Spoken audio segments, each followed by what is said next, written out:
Kiai Haji Muhammad Mukhtar Mujtaba Mukti adalah keturunan Nabi Muhammad SAW. Sahabat Suara Alam 10 yang dirahmati Allah. Assalamualaikum warahmatullahi wabarakatuh. Kiai Haji Muhammad Mukhtar Mujtaba Mukti adalah keturunan Nabi Muhammad SAW yang membawa pembaharuan pengajaran tarekat di dunia. Kiai Haji Muhammad Mukhtar Mujtaba Mukti mempraktikkan metode baru dalam pengajaran ilmu tarekat. Dia ajak orang mengenal Islam melalui tarekat, bukan sebaliknya, mengenal tarekat melalui Islam, sebagaimana dipraktikkan oleh jumhur kiai.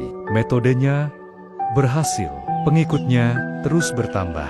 Para pengikut yang ikhlas melakukan sesuatu karena Allah. Kiai Muhammad Mukhtar Mujtaba Mukti lahir pada Ahad Kliwon menjelang Fajar, 28 Rabiul Akhir 1347 Hijriah, 14 Oktober 1928, di Desa Losari, Kecamatan Ploso, Kabupaten Jombang, Jawa Timur, Indonesia. Dia adalah putra keenam dari pasangan Kiai Haji Abdul Mukti dan Ibu Nyai Nasihah.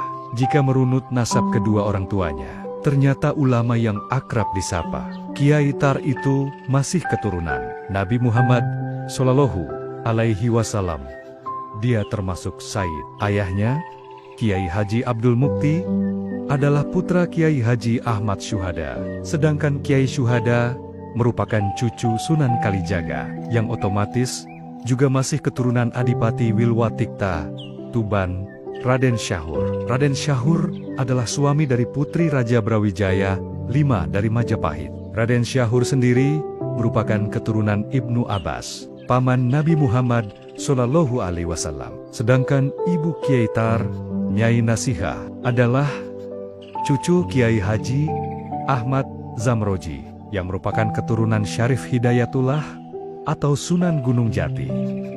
Sunan Gunung Jati merupakan keturunan Ja'far Shodiq, dan Ja'far Shodiq adalah cucu Zainal Abidin, putra Husain radhiyallahu anhu, dan Husain bin Ali adalah cucu Nabi Muhammad SAW.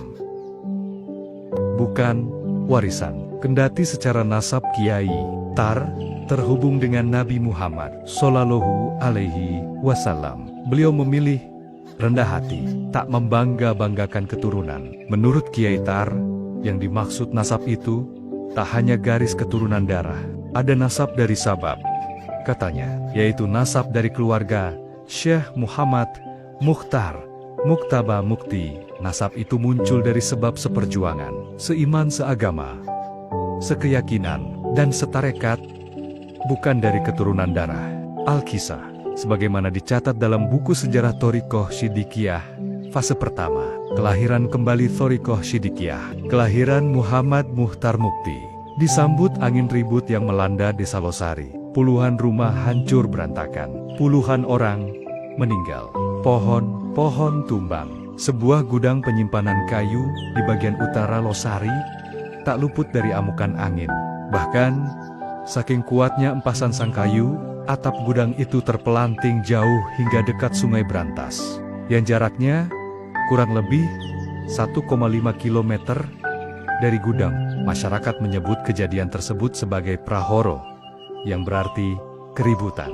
Hampir semua properti penduduk hancur diterpa angin. Hanya ada satu rumah yang masih tegak berdiri, dan di rumah itulah Muhammad Mukhtar Mukti dilahirkan. Losari Rowo, demikian nama dukuh tempat Mukhtar dilahirkan, adalah sebuah dukuh di daerah Sungai Brantas, kurang lebih 10 km sebelah utara kota Jombang. Disebut Losari Rowo karena lokasi dukuh ini sebelumnya merupakan tanah berawa. Berkat kerja keras Kiai Ahmad Syuhada, kakek Mukhtar Mukti, dan saudaranya, rawa-rawa itu berhasil diubah menjadi lahan yang bisa dihuni.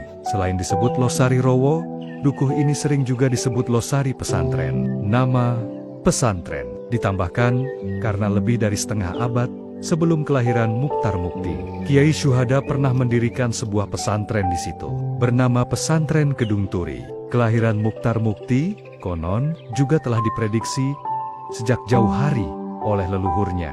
Ketika Nyai Nasihah, ibu Mukhtar Mukti, masih gadis, kakeknya, Kiai Zamroji berkata, kelak cucuku Nasihah ini akan mempunyai seorang anak laki-laki yang nukuli, artinya bisa menumbuhkan sesuatu. Wassalamualaikum warahmatullahi wabarakatuh. Salam dari kami. Suara Alam 10.